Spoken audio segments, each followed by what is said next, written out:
Voilà, c'est parti. J'ai eu ça à cœur, de démarrer avec vous une série de messages. Donc, qui va nous prendre tout le mois de septembre, sur tout le mois de septembre, autour de cette thématique de traverser les tempêtes. Euh, on le sait, les tempêtes, elles font partie de la vie. Elles font partie de la vie. Et on va le voir, on va aborder toutes sortes de choses. Euh, moi, elles font partie de la vie. Jésus, il en parle, notamment dans cette parabole qui va donner, vous connaissez celle-là, la parabole des deux maisons. Elles sont construites, donc l'une sur le roc et l'autre sur le sable. Il va dire, voilà, pour les deux, les vents vont souffler, la mer, les vents, la pluie, les tempêtes vont venir sur l'une comme sur l'autre, et les maisons, ce sera l'objet d'un de mes messages aussi. Les maisons, ce sont les gens, ce sont les personnes. Et les tempêtes arrivent, et c'est la vie. Il nous dit, ça fait partie en fait de la vie. Il y a ce texte également, la parole, qui dit que il pleut sur les bons comme sur les méchants. Et c'est tout le monde en fait, sur tout le monde. Et oui, sur les bons, sur les méchants, sur les croyants, sur les athées, sur les pauvres, riches, toutes les couleurs de peau, les tempêtes, elles arrivent, et on va tous en traverser. Et si c'est pas le cas, encore pour quelqu'un ce matin, ce que je vais dire, c'est que je ne me transforme pas en prophète de malheur. Et si quelqu'un est là et n'a jamais traversé de tempête, j'aimerais lui dire, en fait, que ça arrivera. Il y aura des tempêtes, et comme je dis, c'est pas être prophète de malheur, mais c'est de dire la vérité, et de vous préparer, en fait, pour que le jour où ça arrive, soyez pas surpris, mais qu'est-ce qui m'arrive, qu'est-ce que c'est? Non, ça fait partie de la vie lorsqu'elle pointera le bout de son nez, et que vous ne soyez pas terrassés, mais que vous puissiez la traverser, cette tempête, l'affronter et la traverser. Il existe toutes sortes de tempêtes. Si on prend sur le plan, on va dire, climatique, il existe plusieurs sortes de tempêtes. C'est dans ma diapo d'après, je crois. Plusieurs sortes de tempêtes. Les ouragans, les typhons, les cyclones, les blizzards, la mousson, comme il y a en ce moment, vous avez vu, au Bangladesh. La mousson, les tornades, les orages, etc. C'est toutes sortes de tempêtes. Et de même qu'il existe toutes sortes de tempêtes dans nos vies également. Les tempêtes sont de différentes natures. Des tempêtes d'ordre financier, des tempêtes familiales, tempêtes dans la santé, dans le cas de la santé, tempêtes professionnelles, même des tempêtes qui sont personnelles, des tempêtes intérieures, des crises personnelles. Vous dans les pensées, il y a toutes sortes de tempêtes. Et j'ai envie de dire que il n'y a pas de petites ou de grandes tempêtes. Ça pourrait dire, sinon, ça voudrait dire que ce que va traverser l'un ou l'autre, c'est plus ou moins important, c'est petit. Non, il n'y a pas de petites ou de grandes tempêtes. Cependant, il y a les tempêtes, elles sont de différentes intensités, de différentes forces. Et vous savez, un orage, c'est pas un typhon, hein.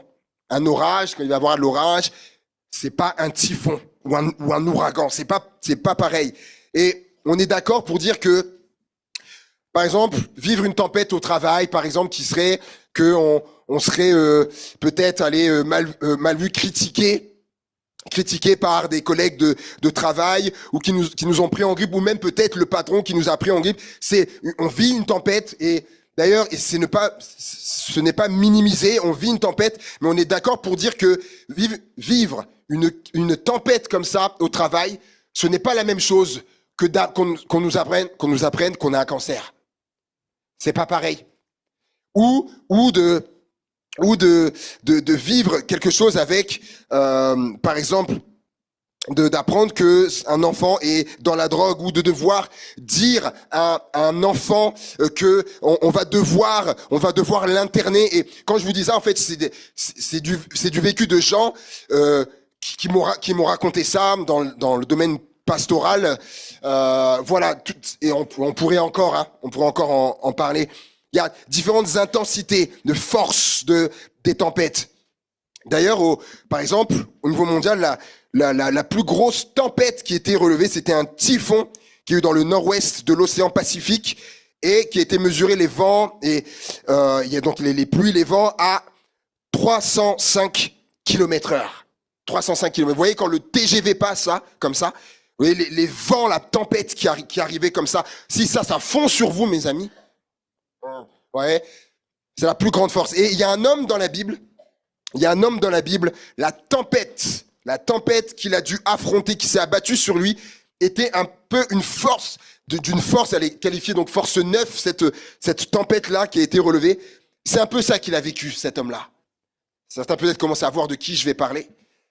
On va lire ensemble. Lisez avec moi dans Job au chapitre 1er. Livre de Job, chapitre 1er. Le premier chapitre est un peu long, mais c'est pas grave, c'est important pour avoir le contexte. Job, chapitre 1er. Il y avait dans le pays d'Uz un homme qui s'appelait Job. Et cet homme était intègre et droit, il craignait Dieu et s'est détourné du mal. Il lui naquit 7 fils et 3 filles. Il possédait 7000 brebis, 3000 chameaux, 500 paires de bœufs, 500 ânesses et un très grand nombre de serviteurs. Et cet homme était le plus considérable de tous les fils de l'Orient. Ses fils allaient les uns chez les autres et donnaient tour à tour un festin, et ils invitaient leurs 3 sœurs à manger et à boire avec eux.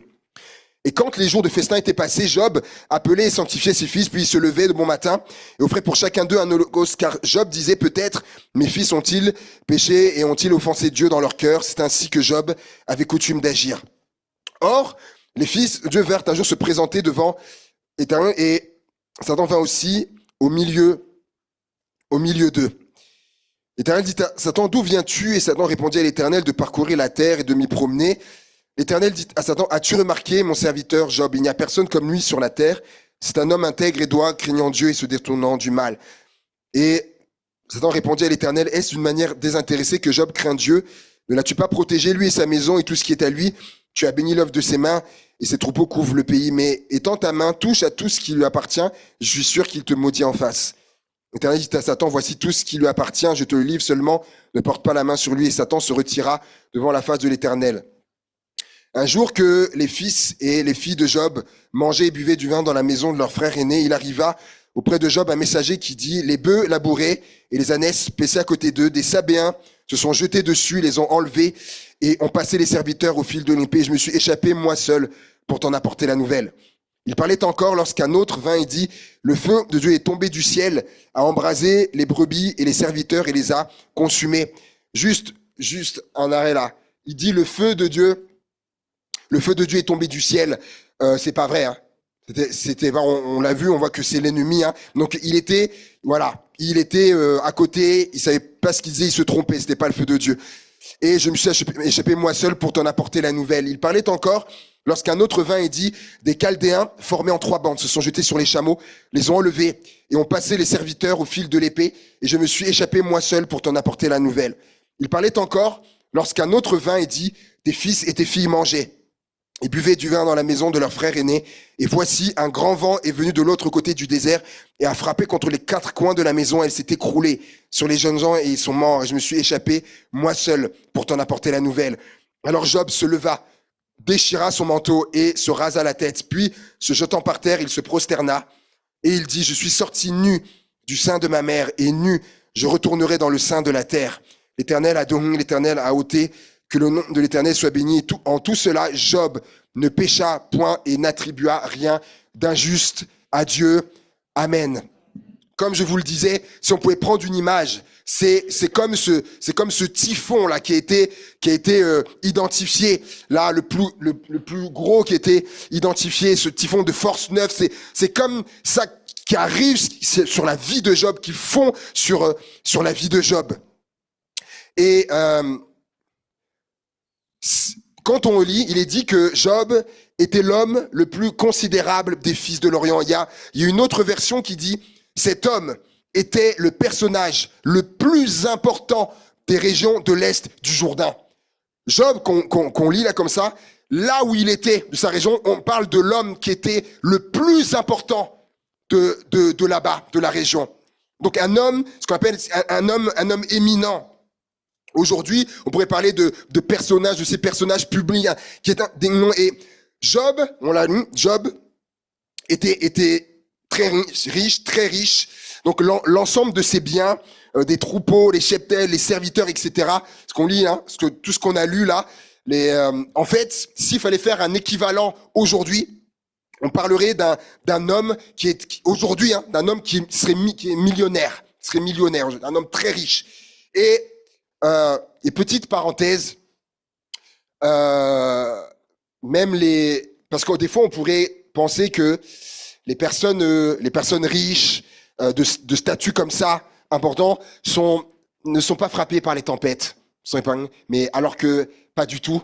On le voit là pour Job. Et j'ai pris juste quelques exemples comme ça. J'en ai pris 3, mais je pourrais. Certains ont un téléphone de marque Apple. Certains, je pense, ou certains en ont ici. Le fondateur d'Apple, Steve Jobs, qui est décédé aujourd'hui, un jour on lui a appris qu'il avait le cancer. Il a une tempête qui est venue dans sa vie. Je pensais au pilote, malheureusement, Michael Schumacher, qui a cet accident et qui est devenu la tempête qui a frappé. Je pensais à cet acteur-là, beaucoup Will Smith, qui avait tourné dans beaucoup de films, qui un jour a appris que sa femme était avec un autre homme. Il a vécu la séparation, le divorce. La tempête, pourtant un acteur connu, tout ce qu'on veut. La tempête aussi, la tempête est là. Elle n'épargne, on l'a dit tout à l'heure, personne. Mais Job, il était riche, sa plus grande richesse, au-delà de tout ce qu'il avait, était assurément sa famille. Ses 10 enfants, une famille nombreuse. Et cerise sur le gâteau, c'était un homme qui aimait Dieu.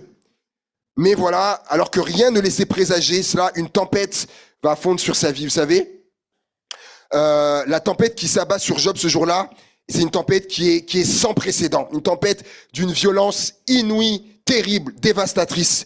Et c'est ce genre de tempête qui laisse rien sur le passage. Imaginez un peu, vous êtes dans la mer, mais pas au bord, hein. Vous êtes en pleine mer, et vous êtes là, la mer est toute calme, le ciel est bleu, le soleil est au beau fixe, et vous êtes là dans l'eau. Rien ne laisse présager qu'une tempête va arriver. Et ça n'a pas été annoncé. À l'époque, Job, il a pas d'application météo pour dire qu'il va y avoir une tempête. Non, lui, il est là, tout est bien. Et là, vous êtes là dans cette mer, et puis d'un seul coup, les vents se lèvent, les flots commencent à monter, les nuages, etc., tourbillonnent, deviennent gris, une tempête se crée, et d'un seul coup, comme ça, une tempête arrive. C'est ce qui se passe pour Job. D'un coup, tout est bien, et d'un coup, la tempête arrive. Il n'a pas vu venir comme des fois dans nos vies, des fois, on l'avait pas vu arriver. On n'avait pas vu arriver la tempête. C'est ce qu'a vécu Job. Et que cette tempête arrive, et imaginez que vous soyez là donc dans l'eau, et puis là il y a les flots qui sont là, et puis vous êtes ballottés, et puis vous essayez, il y a une vague, et puis ça revient, et puis à peine vous ressortez la tête de l'eau, et puis hop, et il y a une autre vague qui arrive, etc. Et c'est ce que vit Job. On vient lui dire, il y a ça qui s'est passé pour eux. Pour tes troupeaux, etc. C'est une vague. Et il est là, et puis, après on vient, et tes serviteurs, waouh, une autre vague. Et puis, il y a tes enfants, ils étaient ensemble à la maison, une autre vague arrive, encore comme ça. Et ce que je note, c'est qu'au verset 22, il est dit, en tout cela, Job, sur ma diapo, en tout cela, Job ne pécha point et n'attribua rien d'injuste à Dieu. À aucun moment, Job ne va en vouloir à Dieu. Et comme si ça ne suffisait pas, il y a une autre tempête qui va arriver. La diapo d'après, Job chapitre 2. Job chapitre 2.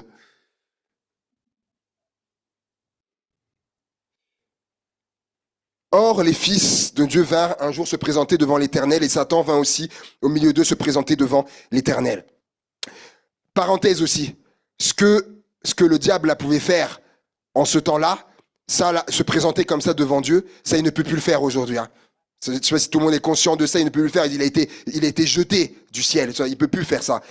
L'Éternel dit à Satan, d'où viens-tu? Et Satan répondit à l'Éternel, de parcourir la terre et de m'y promener. L'Éternel dit à Satan, as-tu remarqué mon serviteur Job?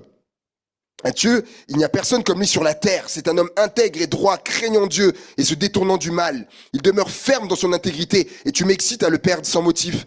Et Satan répondit à l'Éternel, peau pour peau. Tout ce que possède un homme, il le donne pour sa vie.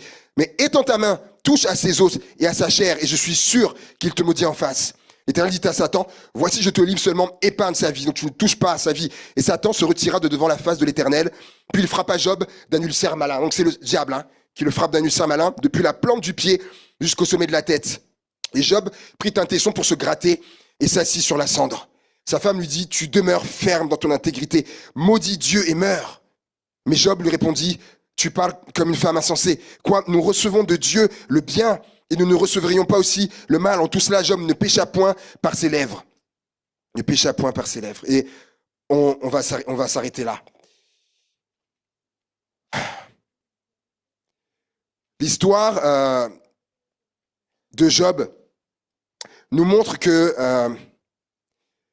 ce qui est difficile dans sa tempête, c'est que à un moment donné, il va pas avoir le soutien de la personne, de la première personne qui aurait dû en avoir à ce moment-là, de la personne avec qui qu'il avait le plus besoin. Ta femme lui dit, tu demeures ferme dans ton intégrité, mais maudis Dieu et meurs. J'aimerais juste dire, là, on n'est pas là pour incriminer la femme de Job, mais juste de dire aussi que ce sont les paroles d'une femme en souffrance, qui souffrait. Elle avait perdu ses enfants. Et ça m'a rappelé une expérience que j'ai vécue, qu'on a vécue dans le ministère lorsque nous étions pasteurs à Amiens. Vous allez comprendre pourquoi, avec le lien avec la femme. On a vécu une tempête à ce moment-là, la plus grosse tempête au niveau du ministère, à tel point même que j'avais failli abandonner. En fait, on vivait, donc à ce moment-là aussi, on était pasteur de jeunesse, à jeunesse, et vraiment, on vivait un réveil. Vraiment, on vivait un réveil dans la jeunesse. Donc la réunion était tous les vendredis soirs, et à un moment donné de cette année-là, tous les vendredis, il y avait au moins un jeune nouveau, un visage nouveau tous les vendredis. Et c'est au minimum, même, des fois, ils étaient 2, 3, 4 nouveaux, des fois, par réunion. Et ça, pendant plusieurs mois. Donc, imaginez, à chaque vendredi qui passe, des nouveaux. Donc, le groupe a commencé à grandir. Et c'était vraiment, c'était magnifique. Et un jour, lors d'une réunion, arrive un autre jeune qui était là à nouveau, qu'on n'avait jamais vu. Mais au cours de cette réunion, c'était une soirée spéciale prière. Ce qu'il faisait, c'était un peu étrange. Et ça, voilà, on sentait quelque chose, mais on savait pas quoi. Et ce qui s'est passé, c'est que par la suite, il a commencé à enrôler, à manipuler des jeunes, etc.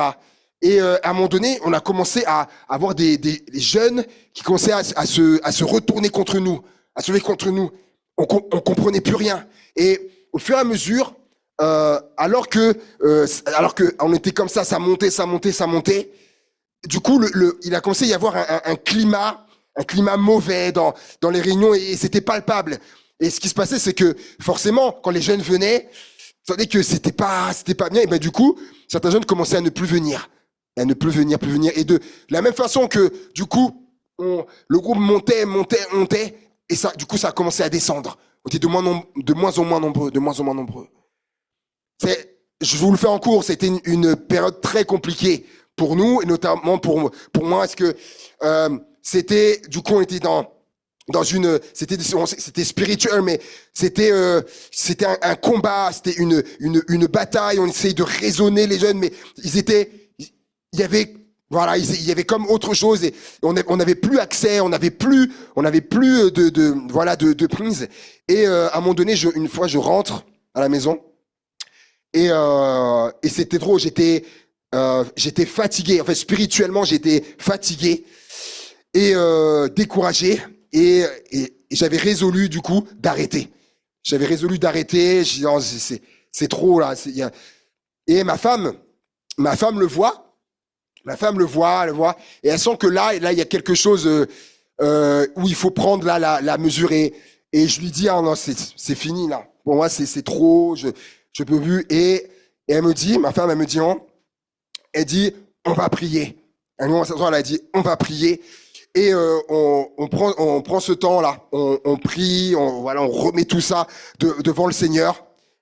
Et du coup, quelques temps après, ça a commencé à s'inverser. Des jeunes qui commençaient à revenir. C'est comme si ils étaient revenus à la raison. Ils venaient, et puis ils venaient dans le bureau, et puis ils commençaient à demander pardon.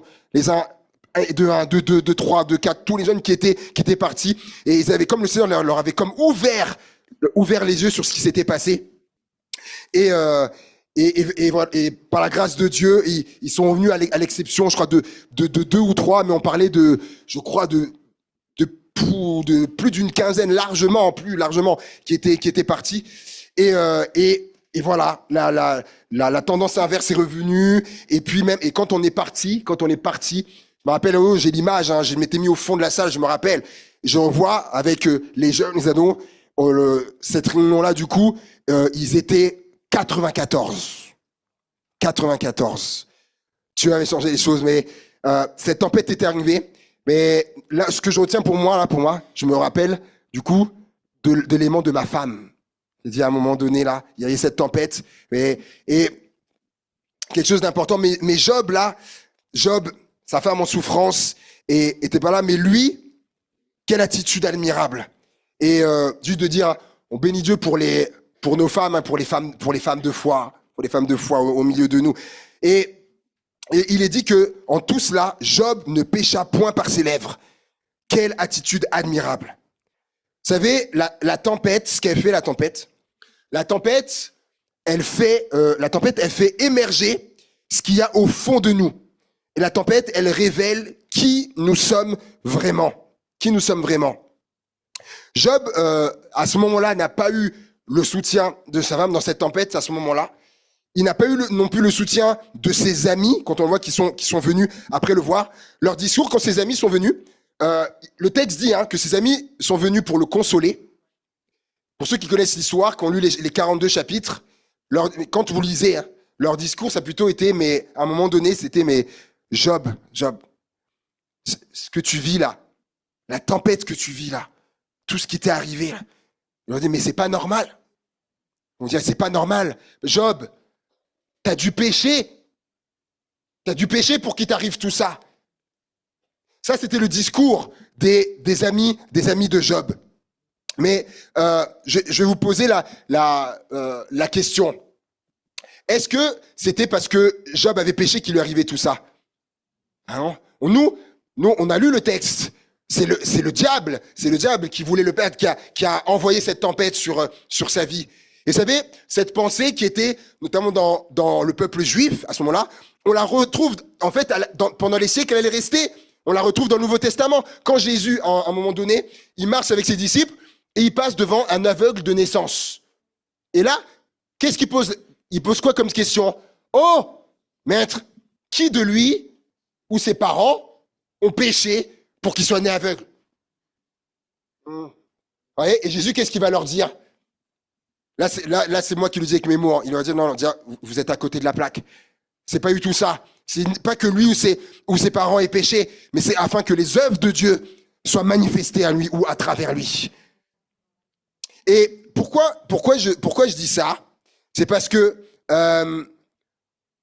nous, en tant que croyants, nous ne devons pas être comme les amis de Job face à quelqu'un qui traverse une tempête. Nous ne devons pas être comme les amis de Job ou comme les disciples à ce moment-là avec Jésus.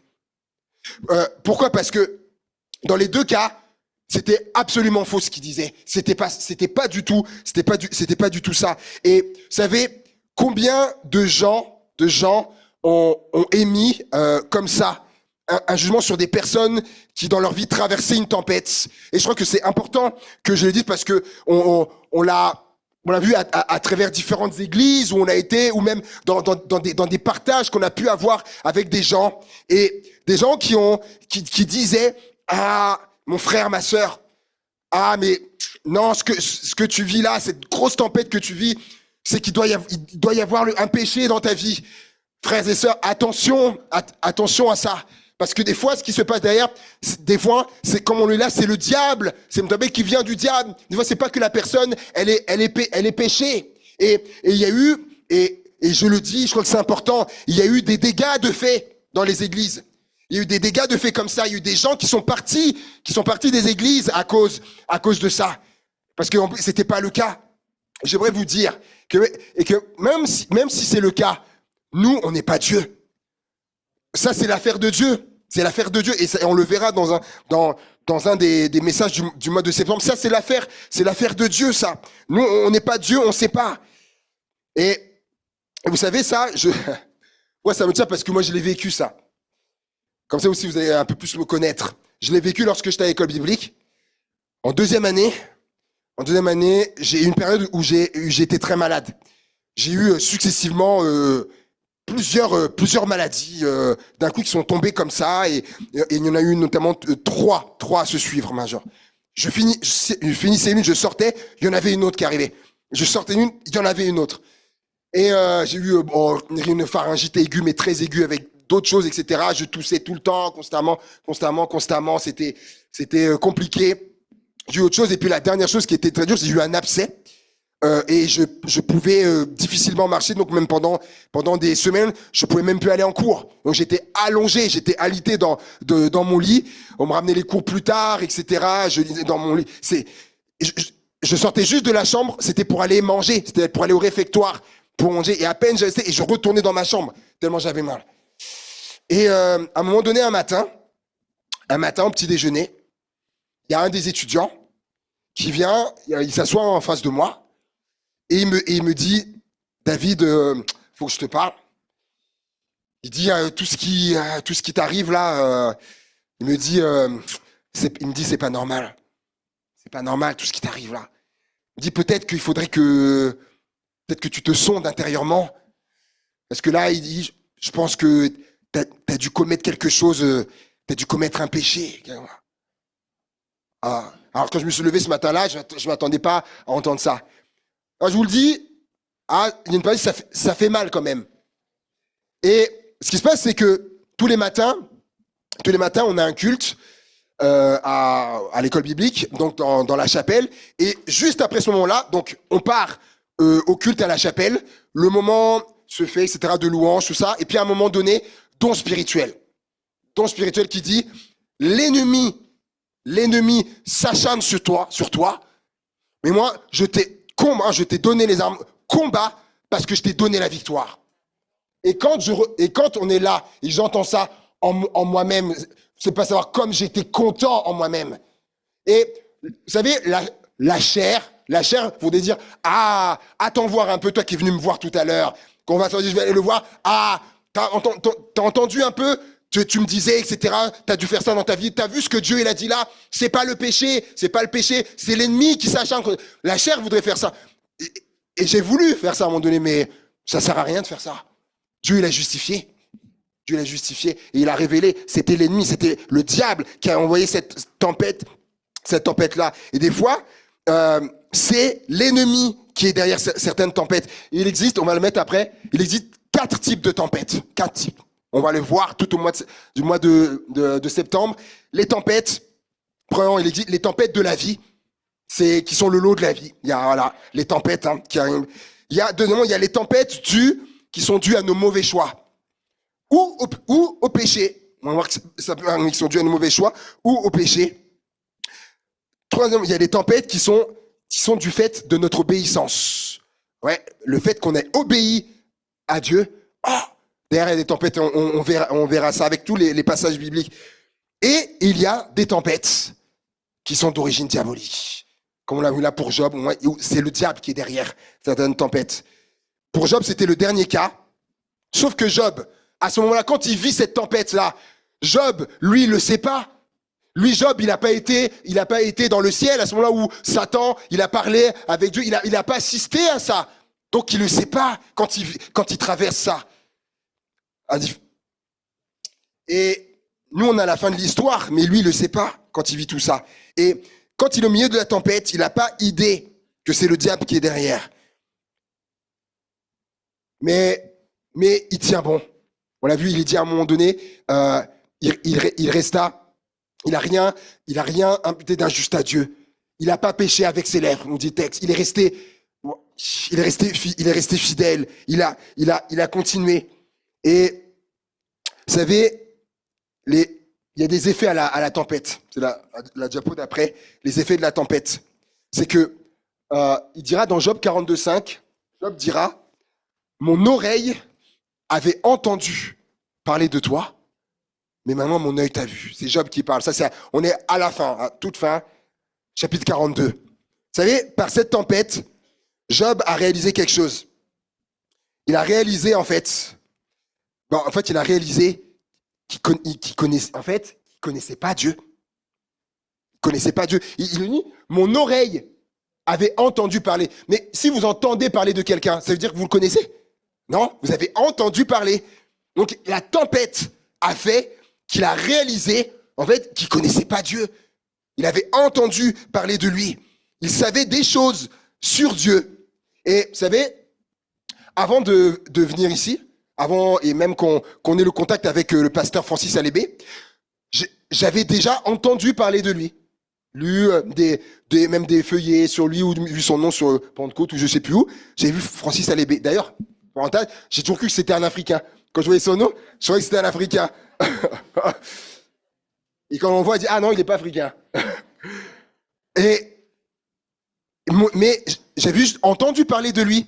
Mais quand on a commencé, quand on est rentré en contact, qu'on a fait ces 2 visioconférences, qu'on est venu 2 fois ici, etc., qu'on a beaucoup échangé des heures et tout ça, et il n'y a pas encore longtemps, on était chez eux, parler pendant des heures, ou ici même aussi. Maintenant, je peux dire, je le connais. Avant, j'avais entendu parler. Et c'est ce qui s'est passé pour Job, en fait. Il a réalisé ça. Si vous voulez, si on me prend une image encore de la mer, en fait, jusque-là, Job, en fait, dans sa vie, il pensait connaître, mais en fait, il était à la surface de l'eau. Et le fait que la tempête arrive, ça l'a fait aller dans les profondeurs. Elle est en profondeur avec Dieu. Il était plus en surface. Parce qu'il l'a vu agir. Il a vu à l'œuvre dans sa vie. Il sait qui il est et de quoi il est capable. Ce ne sont plus des choses qu'on lui a racontées, mais il l'a expérimenté. Et il le dira moi dans le chapitre 42, je reconnais. Il dira, je reconnais que tu peux tout. Ah. Mais ça veut dire quoi? Ça veut dire qu'avant, nous, aujourd'hui, si vous posez la question, est-ce que Dieu, il peut tout? Oui? Mais on parle des gens parce que pour beaucoup, vous le connaissez, vous dites oui, Dieu il peut tout. Donc là, c'est que là qu'il réalise que Dieu peut tout, c'est qu'avant, il était même pas conscient de ça. Non, quand on connaît Dieu, on sait qu'il peut tout, vous voyez. Donc il était pas dans ça. Donc il va découvrir Dieu comme jamais auparavant. Et ça, c'est la tempête qui a produit ça. La tempête peut avoir des bons côtés. Et j'aimerais vous dire que, vous savez, le diable, comme on nous a appris à l'école biblique, le diable, il fait une œuvre qui le trompe. Parce que lui, en croyant, je vais envoyer cette tempête, il va perdre tous ses biens, tout ce qu'il avait, tous ses troupeaux, tous ses serviteurs, les enfants, etc. Et avec ça, il sera plus bas que terre, il sera plus à Dieu et tout ça. Eh non, ça a fait le contraire. Ça a fait le contraire. Parce que Dieu change le mal en bien. Dieu change le mal en bien. Et l'ennemi, retenez ça, le diable, il fait une œuvre qui le trompe. Qui le trompe. Il y a des tempêtes, je crois que c'est la diapo d'après, il y a des tempêtes qui sont nécessaires. Il y a des tempêtes qui sont nécessaires. Ça va dire, ouais. Il y a des tempêtes qui sont nécessaires pour nous faire atteindre le niveau de maturité que Dieu désire. Ouais. Parce que vous voyez pas le bond que Job il a fait là? Dû à la tempête. Il y a des tempêtes qui sont nécessaires. Et il y a quelqu'un qui a dit cette phrase. La tempête traversée avec Dieu vous fera grandir. Et c'est vrai. Et c'est vrai. La tempête, la diapo d'après, s'il te plaît. La tempête ne va pas te détruire. La tempête, elle va pas te détruire. Ah, j'ai pas mis. Ah, peut-être je l'ai pas mise. La tempête ne va pas te détruire. Ça, c'est ce que le diable il voudrait. Il croit, j'ai envoyé la tempête dans sa vie, ça va la détruire. Non, la tempête ne va pas te détruire. Et si tu la traverses en fait, elle va te rendre plus fort et plus forte. Ouais. On arrive à la fin. Job 42, versets 10 à 12. Regardez, on va le lire ensemble. Job 42, versets 10 à 12.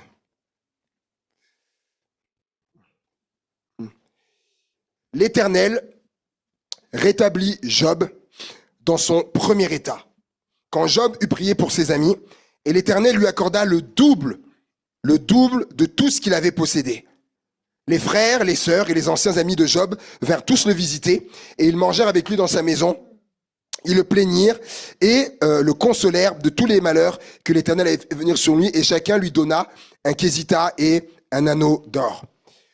Pendant ces dernières années, Job reçut de l'Éternel plus de bénédictions qu'il n'en avait reçu dans les premières. Il posséda 14 000 brebis, 6 000 chameaux, 1000 paires de bœufs et 1000 ânesses. Il eut 7 fils et 3 filles. Il donna à la première le nom de Jemima, à la seconde le nom celui de Ketsia et la troisième celui de Keren Apuk. Et il n'y avait pas dans tout le pays d'aussi belles femmes que les filles de Job. Leur père leur accorda une part d'héritage parmi leurs frères. Et Job vécut après ça 140 ans. Et il vit ses fils et les fils de ses fils jusqu'à la 4e génération. Et Job mourut âgé et rassasié de jours. Amen.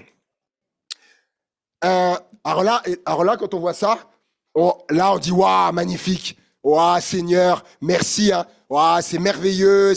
Et c'est le cas. Et c'est le cas, il faut. Mais j'aimerais vous faire relever quelque chose. Il est dit, regardez avec moi les textes du verset 10. L'Éternel rétablit Job dans son premier état. Quand quoi? Ah, quand Job eut prié pour qui? Ah, ses amis là. Ah, ses amis qui étaient venus, qui à la base pour le consoler, et qui l'ont jugé, qui l'ont mis. L'Éternel le rétablit quand Job eut prié pour ses amis. Et ça nous parle encore. Ça nous parle plutôt de l'attitude. Pour ceux qui l'avaient jugé, pour ceux qui l'avaient blessé, l'attitude. On voit que, en fait, l'attitude de Job, on voit que donc vraiment, il imputa rien d'injuste à Dieu. Quand sa femme lui dit maudit Dieu, meurt, etc. Non, je ferai pas ça. Il ne pécha point en parole. Là, il se passe ça.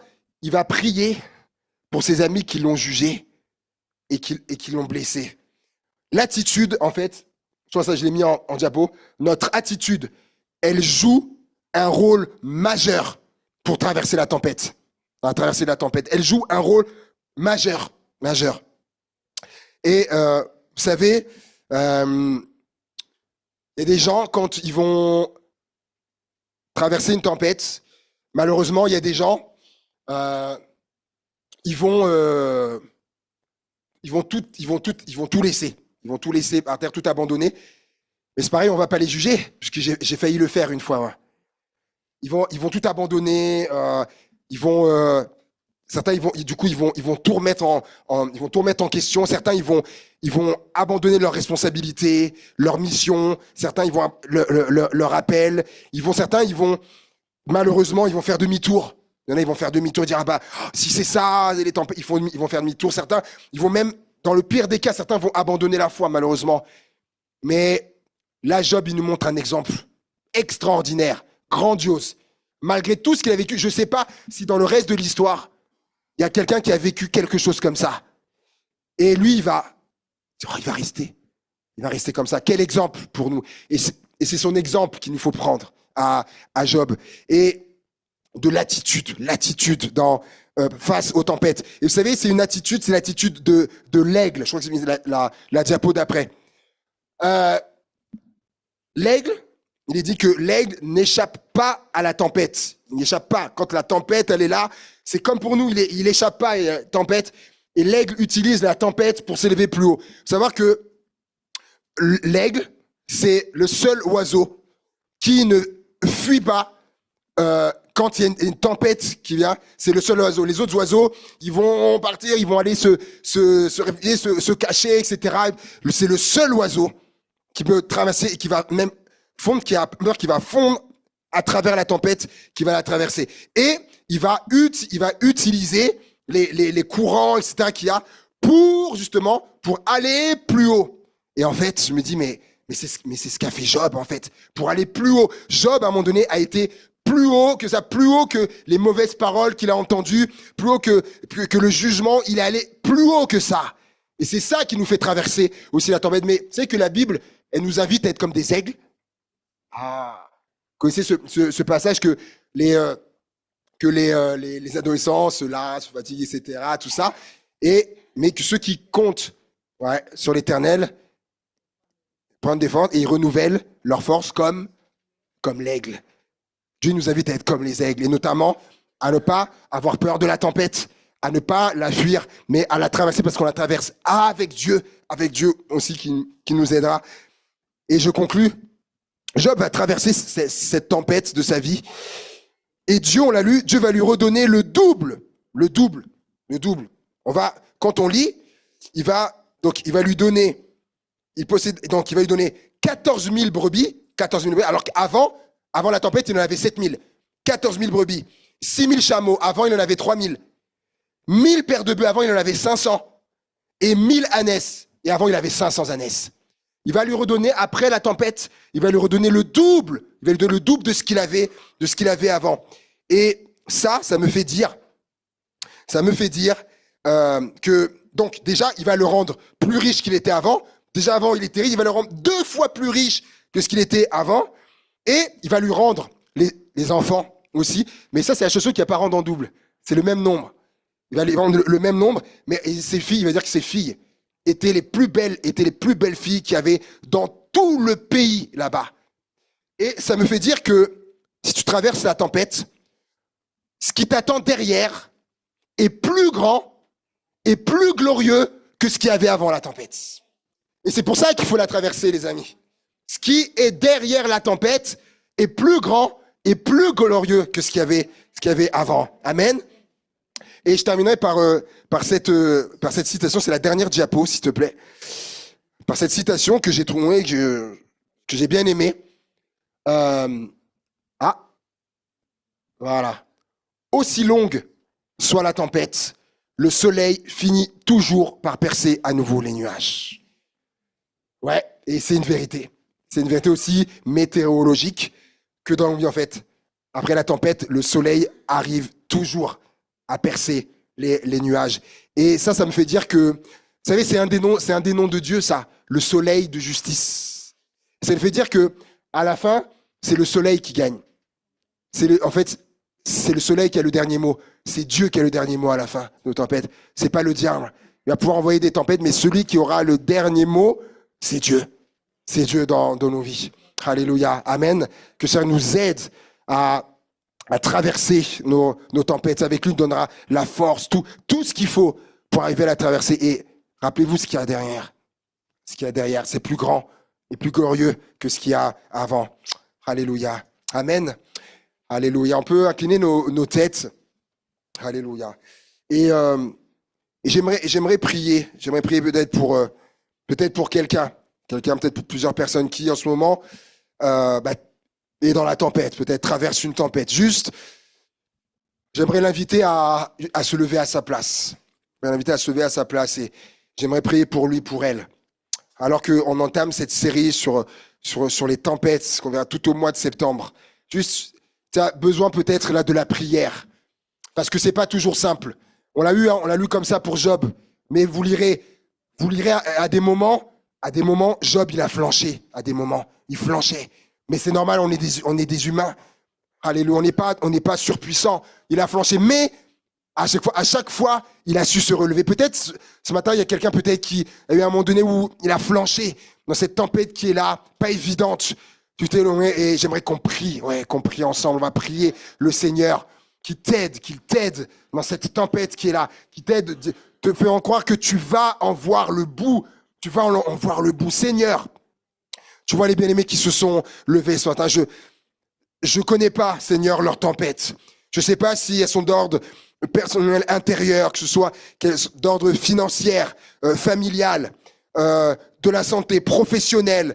Je ne sais pas, Seigneur, mais s'ils sont levés, c'est que ils vivent là une forme de tempête, Seigneur mon Dieu. Et je te prie de les aider dans cette phase dans laquelle ils sont, parce que c'est vrai que lorsqu'on est dedans, on ne sait pas, Seigneur, c'est quand, Seigneur, la fin. Donc on a besoin à chaque jour, on a besoin de ton aide, de ton soutien, de ton appui, de ta grâce, Seigneur mon Dieu, afin d'être résilient, afin de continuer malgré la tempête, Seigneur mon Dieu, croyant que, comme on l'a dit, que à travers toute tempête, le soleil finira toujours par percer les nuages, Seigneur Jésus. Et que ce qui est derrière est plus grand, plus glorieux que ce qui est avant. Et que derrière, on en ressort plus fort, on en ressort grandi, comme Job, Seigneur Jésus. Et les bénédictions, oh Seigneur, n'ont rien à voir, Seigneur, avec avant, Seigneur Jésus. Mais dans ce temps-là, Seigneur, on a besoin de ta force. Ils ont besoin de ta force, Seigneur Jésus. Afin de tenir bon, afin de tenir le coup, Seigneur Jésus. Parce que, comme on l'a dit, toutes les tempêtes ne se ressemblent pas. Elles n'ont pas la même intensité. Elles n'ont pas la même force, Seigneur. Peut-être dans certains de leur vie, là, ça souffle fort. Ça souffle fort, Seigneur Jésus. Les vagues ont une force, Seigneur. Mais toi, tu es là. Toi, tu es là avec eux, Seigneur Jésus. Disant, ne baisse pas les bras. Ne baisse pas les bras. Tiens bon, on continue ensemble. À un moment donné, ça passera, Seigneur. Pose ta main, Seigneur Jésus, sur eux, bénis-les, Seigneur Jésus. Je prie qu'ils voient ta main dans leur vie. Ouais. Je prie qu'ils voient aussi des signes dans leur vie, comme le signe de ta présence. Regarde, comme tes clins d'œil. Regarde, je suis là. Je ne t'ai pas abandonné. Oh, ensemble, on va affronter et on va être vainqueurs. On va être vainqueurs. Merci de répandre, Seigneur mon Dieu, ta grâce sur eux, Seigneur, dans le nom puissant, Seigneur, et glorieux de Jésus-Christ. Et je le crois qu'un jour, leurs tempêtes deviendront un témoignage, à la gloire de Dieu, pour encourager d'autres personnes, Seigneur, dans le nom de Jésus, Seigneur. Nous t'avons ainsi prié. Amen. Amen. Alléluia et amen.